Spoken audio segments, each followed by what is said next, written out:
I'm Brett Hartl. I'm the Government Affairs Director at the Center for Biological Diversity. I'm based in Arizona.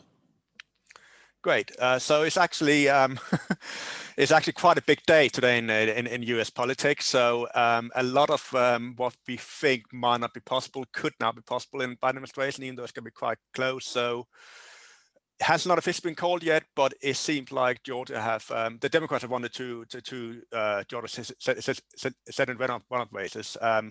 What's your initial thought about that before we got into the cabinet? I mean, it's great news. Not having Mitch McConnell run the Senate can't be underestimated. The majority leader has basically full power to decide what does and does not come to the floor and when and how many hoops it goes through. And he would have been an impossible obstacle to any legislation. He would have made every single Biden nomination he would extract a price and make it very difficult. So Biden can now get his entire cabinet approved much faster, which means they can start taking action much faster.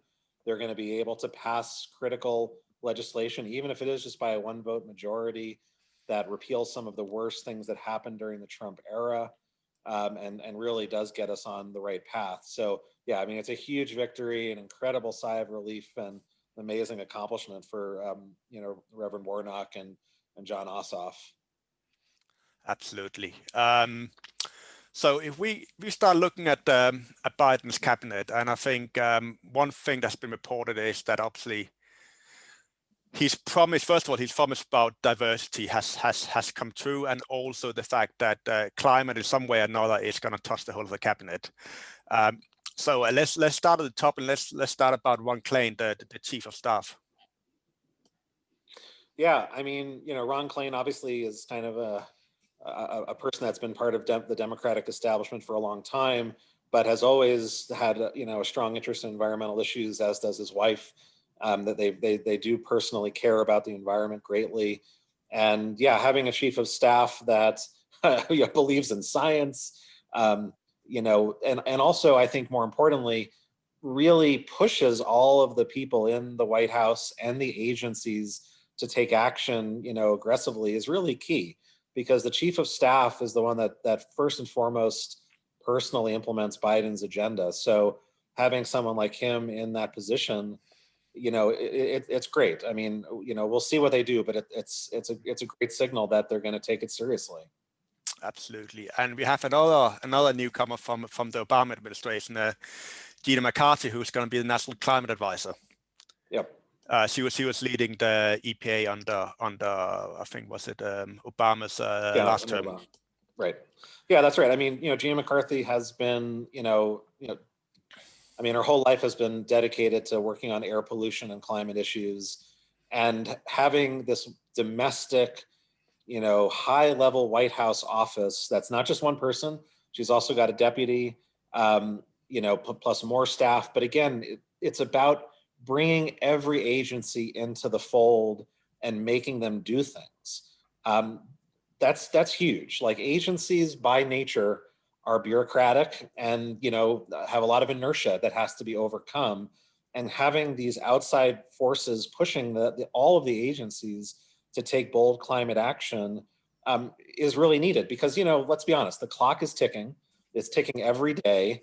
You can't count on a second term. You can't sort of put things off, and having her there to sort of I hope crack the whip is really, really important to make sure that the agencies don't dally or delay in dealing with climate. Absolutely. And we have another newcomer in John Kerry, who's obviously Obama's Secretary of State, and he did under Obama, so he did champion climate quite a lot, and he made it like a foreign policy issue. What would you expect to see from him?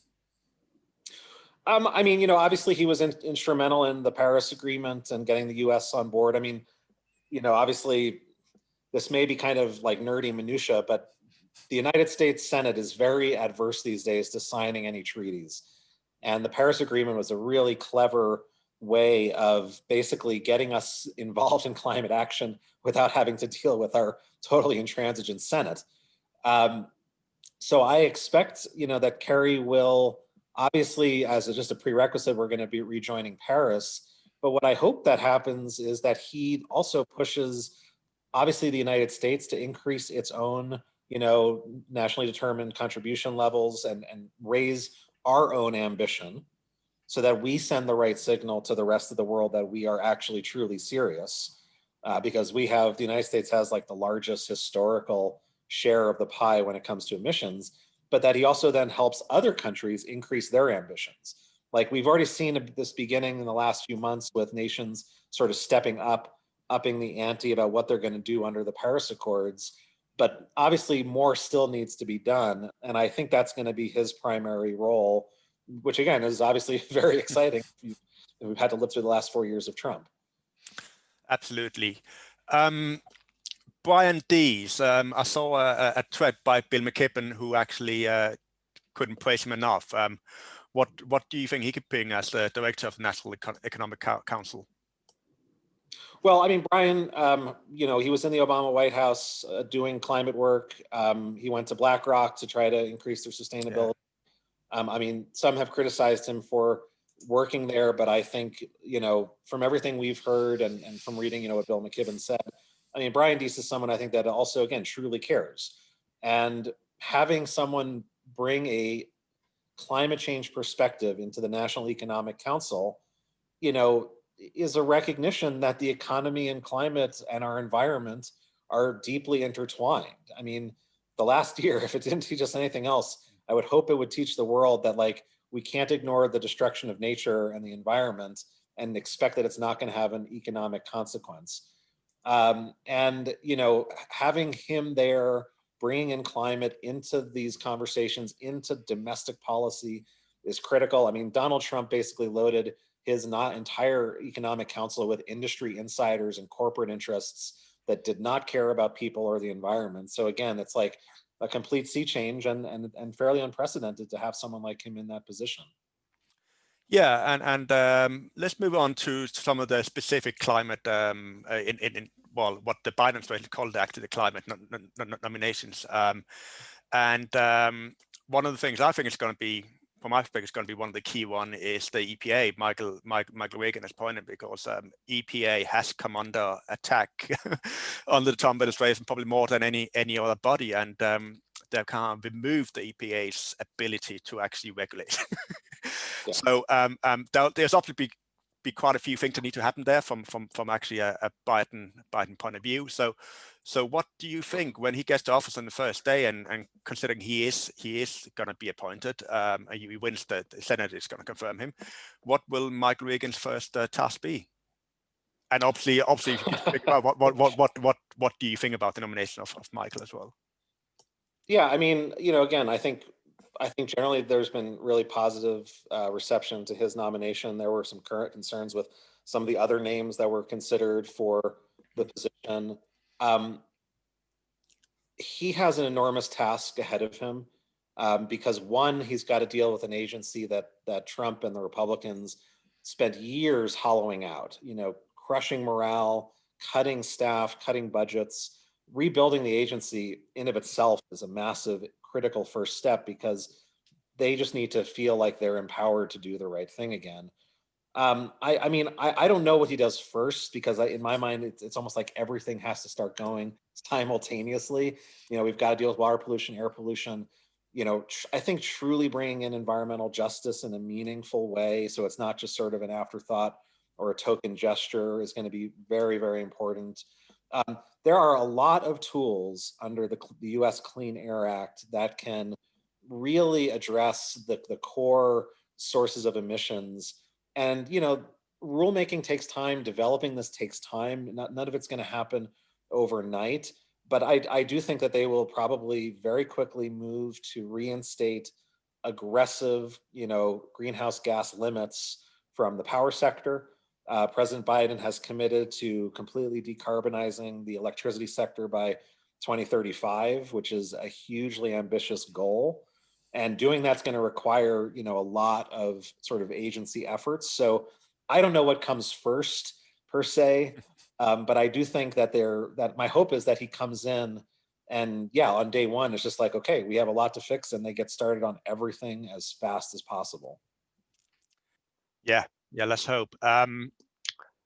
and Trump has I think he just recently tried to fast track approve some more drilling in the Arctic, and so he has appointed Deb Haaland as the Secretary of the Interior, and many have seen this as a really key nomination. Though not only is he from indigenous roots, but again on the diversity field, and there's huge challenges in terms of actually how much land Trump had given over to the fossil fuel industry.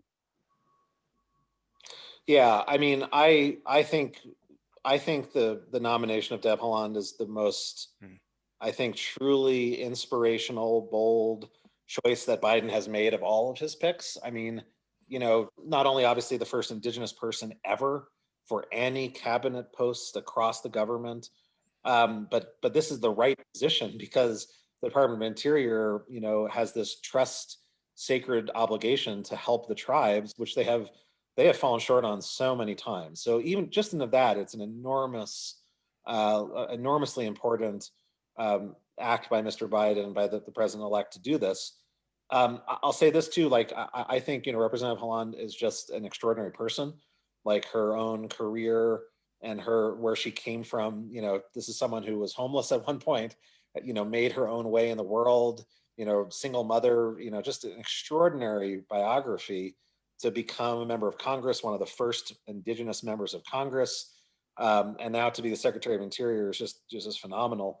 But I would say, on the climate front, the Department of Interior manages something on the order of 700 million acres of land and billions of acres of offshore waters around the United States.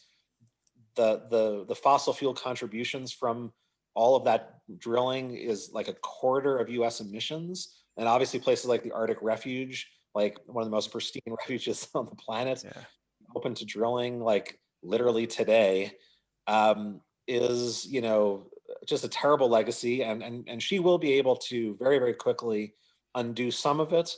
And then I think our hope is that she implements President Biden's commitment, which he made on the campaign trail, which is to end all new fossil fuel leasing and permitting moving forward. Like the era of more fossil fuels on public lands and waters is hopefully over.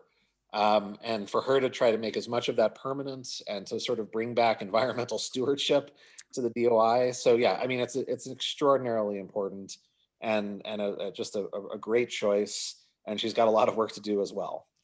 Absolutely. I mean, as you point out, there's a whole undoing thing, and then there's also doing new things, right? So if you were to put your environmentalist hat on, and you think, okay, what can we really want to go big? I mean, what would we really want? I'm thinking like creating more national parks, maybe like new ocean reserves, rewilding and stuff like this. Is that something we could do? Do you think we can see more of that being created? Yeah, so, under the US law, only Congress can create parks. Right. The president can expand national monuments, many of which become parks years later. And that is a presidential action, but it's usually sort of recommended by the Secretary of Interior. So there's this effort called, the 30 by 30 effort, which is to protect 30% of all lands and waters by 2030, as seen as a really key thing in addressing both the extinction crisis and the climate crisis.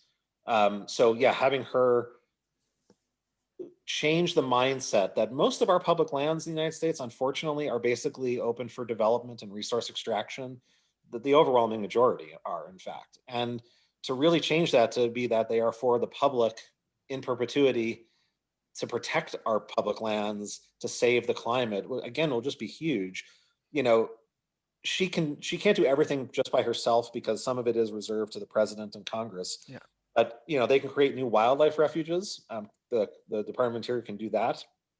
They can create wildlife corridors, as you suggest, to tie back our public lands together to bring them together. But I think one of the biggest things is honestly going to be finally ending a century of resource extraction. I mean, we have opened up so many millions and tens of millions of acres of land and water to drilling, coal mining, oil and gas. I mean, it's egregious. So I think that's going to be one of her biggest initial tasks. and it is something that she can actually tackle pretty quickly. Some of the other things will take more time, but just stopping the madness is shouldn't be underestimated. Absolutely, it's going to be interesting to follow and watch that, and hopefully having now a Democratic Congress, and hopefully things can move smoothly, or even though it's a narrow majority. But all you need is one. That's all it takes. You just got to be plus one, and that is enough to accomplish a great deal. I mean, there is obviously a certain Joe Manchin that the Democratic senator that a lot of people have talked about. So it's going to be interesting to see what side he will fall on in the Senate. But I guess that's a separate discussion. Yeah, but I mean, at his core, he still is a Democrat, and he still believes strongly in putting people first. And yeah, he comes from a state that has a lot of coal, and he has been more sympathetic than maybe we like when it comes to coal. But I think he is also someone that understands the necessity to deal with things like climate change. He's not a climate denier. Yeah. I mean, so at its core, it's not going to be a major obstacle. It might be on the sort of the margins of the details of what legislation happens, but it certainly won't stop the Biden administration itself. He's not going to stop them from taking action. I mean, they have a mandate to govern. He got 82 million votes. Absolutely. I guess that's also a case that we shouldn't think that all Republican senators are climate deniers. There's obviously some that's more willing to work than others. Right, energy is going to be, as you touched on, energy is going to be a crucial one as well in terms of actually bringing forward clean energy and adaptation. Obviously, putting a halt to fossil fuel development. What can former Governor Jennifer Granholm do, in your view? Yeah, so the Department of Energy is a weird place. I mean, most people don't realize that the biggest part of the department is actually our nuclear arsenal, which is kind of strange. But on the energy front, the Department of Energy has, I would say, the largest role when it comes to the electricity sector in particular, and sort of incentivizing and moving forward basically the technology as well as the sort of the infrastructure for the electric grid. I mean, more than anything. We have one that's obviously very tied still to fossil fuel powered, coal-fired power plants, oil and gas. And to change how DOE operates so that it first and foremost is promoting renewables and promoting a carbon-free economy, that's kind of their side of the mission. They really have to handle the sort of demand as well as the sort of behavioral pieces of where electricity comes from. So, I think her role is going to be to try to shift away from sort of the existing, infrastructure, and to create a truly modern, decentralized, solar on every rooftop type of energy system, because that's ultimately where we need to go. And so her role sort of in that piece, helping getting us to more electric vehicles by building out the charging network and things like that are really kind of where they can make the most difference. And the DOE they get billions of dollars to distribute in grants every year, and too many of them still go to fossil fuels and to sort of maintaining the status quo. So in your view, it's going to be a really big infrastructure project as well as energy in specific. Yeah, probably. I mean, trying to get the United States to sort of a more modern grid at its core, something that is more designed for the future we need. I mean, right now, the grid is still very much dependent on the old model of big fossil fuel power plants generating massive amounts of power and spreading it out. That probably actually doesn't work that well. And the key is to actually getting everybody much more, connected to their own energy generation from their roof. Yeah, absolutely. It's going to be fascinating to watch. Yeah, as you say, from what I know about the U.S. grid, it's very aging and old, and actually doesn't integrate renewables that well. Yeah, I mean, and the reality is this: like many states actively discourage it. So there's this weird interplay between some states that are just refuse to do what is good for like solar and renewables because they're sort of captured by the fossil fuel industry. So creating mechanisms that sort of bring the recalcitrant, out of date states along too is really, really important. Absolutely. So Brenda Mallory, who's going to be the chair of the Council on Environmental Quality, what will her role be? Yeah, so the Council on Environmental Quality, or CEQ for short, is a very small White House office with just a few staff, but their role is really central to our sort of environmental planning process under the National Environmental Policy Act. And what she basically has to do is, one, again, clean up the rubble, fix the damage from what the Trump administration did, which was basically weaken environmental reviews, all in favor of getting to industry approval faster. So like, cutting down on the Trump administration basically decimated the safeguards for how we review projects to make sure we don't overlook important things like climate change or environmental justice. So her job is to, one, obviously fix that. But I think the second thing that she can do is to, again, be another mechanism that allows the White House and the federal government to push all of the agencies to do the right thing. So to truly bring in environmental justice into agency decision-making. Right now, when an agency is deciding whether or not to build a highway or, approve a mine or, build a dam, they may consider environmental justice, but they don't have to act on it. They can just say, yeah, this is going to harm communities. Oh, well, we're going to do it anyway. We can fundamentally change how we approve projects so that if we actually are going to harm, a disproportionately impacted community, a community of color, a Native American indigenous tribe, we can just say, you know what, you're not going to approve those types of projects. We're not going to approve another pipeline across indigenous sacred ground. Agencies are just going to stop doing this. So I think her agency is going to be able to create meaningful checks on egregious government actions that actually harm people and get the government doing what it should have been doing all along. Before this election cycle started, probably few have heard about Pete Buttigieg. I probably can't pronounce his name properly, but it's Buttigieg, yeah. Buttigieg, yeah. He has now become the Secretary of Transportation, and you already touched on transportation, and that's obviously going to be a really, really crucial issue in terms of actually phasing out combustion engine, in terms of drive forward electric vehicle revolution, and also across all the different kind of trucking and all freight and transport and flying and stuff like that. So what will he get on with, Yuri? Well, I mean, so the Department of Transportation has a very key role in setting fuel economy standards for vehicles. They do it in partnership with the EPA. And again, we obviously need to shift as rapidly as possible to an electrified vehicle fleet. And they're going to be a huge part of that. Getting the charging network built out, it's a huge part of it. But I think also something that, he's talked about, and, he was a mayor in Indiana, is to make our communities more livable. A lot of the way US cities are set up is basically with the car at the center of modern life. And that is not necessarily the right sustainable path either. And, getting more mass transit, making it more bike and pedestrian friendly are really important, not just for the climate and pollution impacts, but just honestly quality of life.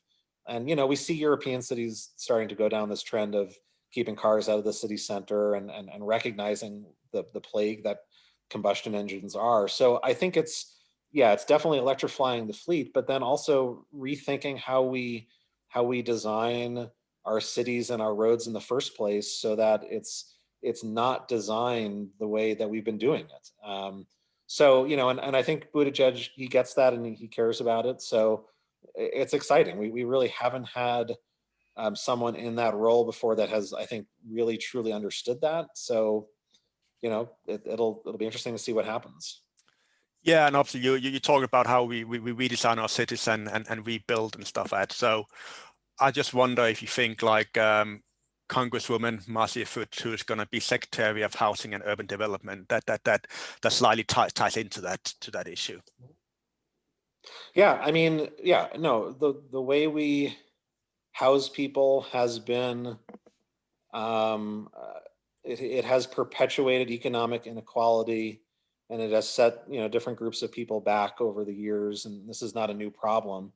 There's a bill by Alexandria Ocasio-Cortez and I think Bernie Sanders called the Green New Deal for housing, that sort of recognizes that how we live in cities also matters, how connected we are to natural places, the way we just sort of allocate housing in general, the availability of loans, where we spend money, how we invest in our communities does make a huge difference. And I think there's a real appreciation, and again, maybe this year in particular, because the pandemic has exposed so many of these rifts, that everything is connected. And the connection between climate and pollution, and the mortality from COVID, and the way it's harmed different communities disproportionately, has shown us that we really do need to take like a holistic approach to how we address everything because it is all connected. So, yeah, I think she's going to come in there with the mindset of, this is about empowering people and helping them have better lives, which I know it sounds not that crazy, but in the United States, that's quite unusual. In recent years, the information and the science being published about the impact on agriculture, on the environment, and also climate change has been significantly, people become more aware of that, and also policies and governments. So Secretary Tom Vilsack, who's going to be Secretary of Agriculture,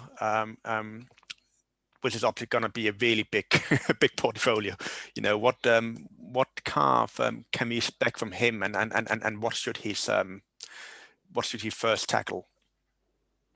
Yeah, I mean, to be honest, I think there's a lot of folks in the progressive environmental community that were disappointed with his choice on agriculture in an otherwise a fairly strong set of candidates, as we've talked about. Yeah. I don't think he's a great candidate. I hope Tom Vilsack truly does believe now and has internalized the need to recognize that the environmental impact of agriculture is real, and it has to be addressed, and it's not going to be the end of the world if we do address it, because again, there's many countries like in Europe where we've seen that there are alternative paths forward. The agricultural impact on the environment is massive. It's one of the biggest sources of greenhouse gases, but also water pollution, air pollution in many communities. It perpetuates environmental injustices. We see it with the pandemic. I mean, people that work in factory farms getting sick, being told to keep working. The United States agricultural system is not humane at its core, and it's not exactly farm friendly either. And in the past, Vilsack has not been great. I mean, to be honest, like, he is more friendly with the sort of agribusiness corporate side. So we hope that maybe he's had a change of heart and recognizes that dealing with the agricultural side is vital. Amazingly, and it's sort of surprisingly, even Trump's Secretary of Agriculture, Secretary Sonny Perdue, put out a policy just last year that said that the goal of the USDA is going to be to reduce the agricultural footprint by 40%. Now, I don't know why they did it, but if Trump's EPA can do it, then surely Biden's EPA or Biden's agriculture department can do more, which is to recognize that we have to deal with emissions seriously. We can't pretend that livestock don't increase greenhouse gases, and just deal with it in an honest way, and it won't be the end of the world. So I think this is the one area that we are the most apprehensive, but we will hope for the best until we see otherwise. Yeah, I guess the challenge is that, as we mentioned before, it is a diverse cabinet, and by the verse and from all different corners of the Democratic Party, and Biden has really wanted to bring everyone together. So there will be, as we will celebrate some, there will be some that we might not think that might be the best for the environment and climate. So I guess it will just be over to people like your organization to raise your voice about that and keep putting pressure on the government, really. And I think that my observation is from actually from how Biden started his campaign to how he finished. He did eventually listen. Yeah, and I think that's an area where I give the president-elect a great deal of credit. I mean, I think one of the many reasons that Hillary Clinton lost the election, not the only, but one of them, was that she really didn't make much of an effort to bring the party back together. There was a lot of resentment and frustration from the Bernie Sanders camp, rightfully so. And she didn't make, I think, a genuine effort to truly heal that rift. And the Biden people did. And yeah, we didn't get everything that we wanted. They don't get everything they want, but there was a sincere effort to recognize that all of the people that are part of sort of this side of the political spectrum, they can't just be ignored. So yeah, and we're not gonna agree with everything the president does or that his cabinet does, but I think they're approaching it from a much more genuinely constructive perspective, and we know that we can work with them. And so where we have disagreements, we'll have disagreements, and that's okay. Absolutely. So just finally, I mean, we have touched now I think that the most crucial kind of cabinet appointees. So now it kind of moves on to how quickly should Biden move and stuff, and there's been quite a lot of kind of debate and discussion about that. Due to Biden, he's very determined. He thinks he can sit down with Republicans and he get them to listen and stuff. I don't know. They'll say, no, we have no time to waste. We just have to go. We just got to do things. We got to undo all Trump has done, and we got to go and do many more things to actually, as you say, we have no time to waste. And what's your feeling on that? You think on that? What do you think will happen, and what do you think should happen? I think the two are not mutually exclusive. I think he can go talk to Republicans and work on legislation, and that he should also be incredibly aggressive right from the beginning, because they're not exclusive. And I think it is a mistake to think that if I did executive action, that then therefore somehow I couldn't talk to the McConnells of the world, or that if I want to talk to the McConnells of the world, I can't do anything else. President Trump issued more divisive, harmful, racist, awful executive orders and policy memorandum. He did it even just yesterday, like blaming Antifa on immigrants for like no reason. It's nonsensical, garbage. President Biden should repeal all of what Trump did quickly. He should establish his marching orders for what he wants his agencies to do quickly. His cabinet secretary should act fast. They've got 4 years. Every politician wants to get reelected.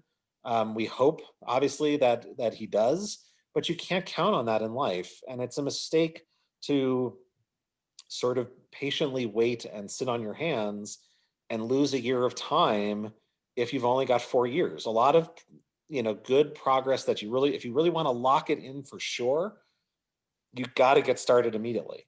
If you try to rush it at the end or do a shoddy job, that's the type of things that the courts always throw out.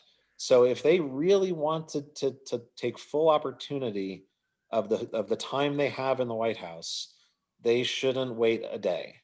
And then they can still talk to McConnell, who I think is much more like, Lucy and the Charlie pulling the football away from Charlie Brown scenario, where he doesn't really care. He doesn't believe in compromise. He doesn't want to negotiate. He'll just stall and delay and obfuscate. So maybe I'm wrong, but I don't think I am. No, I mean that was that kind of the picture we saw with Obama, where he probably spent a bit too much time discussing, negotiating, and before he knew it, he lost the Congress and he couldn't get anything done. Right. Right. You never know. All it takes is a bad election, and then you're stuck. So you just shouldn't waste time. Yeah, I mean, but obviously, the Democrats now have the Congress and they have the presidency. The one thing they don't have is the Supreme Court. So if you just briefly come in on if you think that Supreme Court is going to be an obstacle to Biden trying to get things done. I mean, to some extent, I think people overestimate the court's enthusiasm for doing this. First of all, they only take like 60 cases a year. They're not going to like knock down every single thing Biden does. Maybe he loses 1 out of 10 or 1 out of 8 or whatever. But that's also why you should try to do everything as quickly as possible on as many fronts as possible, because yeah, you're going to lose some of them along the way, but most of them will survive. And I think you just have to approach it from the mindset of, well, one, court composition can change. People retire, then they die. It happens. The court composition is not always going to be terrible. There will always be more vacancies. So the composition shifts over time, and they're not going to knock down everything.